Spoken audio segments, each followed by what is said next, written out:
Does it ever feel like I'm yelling at you? Hi, I'm Dr. Megan, and I guide people in growing, learning, and fostering connection and curiosity.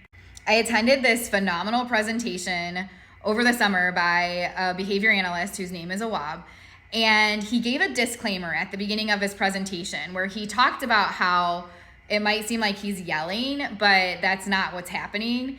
And I was like, oh my gosh, why am I not doing this? I have been presenting for 20 years and have never thought to give this disclaimer. Why must I give this disclaimer? Well, if you've seen me present ever, you've probably felt like I was yelling at you.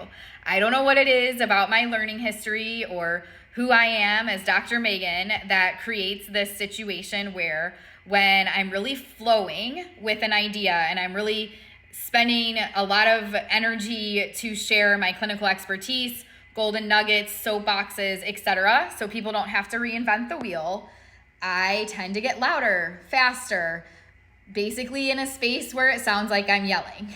So I've tried to address that. I've tried to learn how to control it and not get into that sort of pattern of responding. And what I found is when I do that, I'm not as fluid.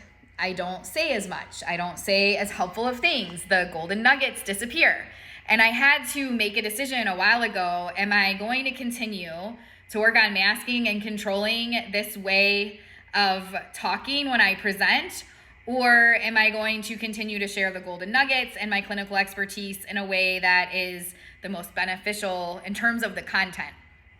And while, obviously you can tell, I mostly just default to, I'm just going to say the things I need to say and let them flow. And hopefully people will be open and curious and recognize that Dr. Megan is not yelling. She's just really passionate. And this is how her presentation style is.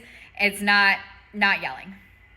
So I promise I'm not mad, definitely not mad at anybody, not upset with anyone. I'm just a really passionate person, and I have a lot of clinical expertise and knowledge to share and disseminate around how we can do better in our field. And yes, I will continue to do better, try to do better on, that style of talking. But please, in the meantime, while I'm still learning that skill, if at any point you ever feel like I'm yelling at you, understand I'm not, and just really take in the content of the information. Try not to let it put you off and thinking, oh gosh, Megan's mad at me.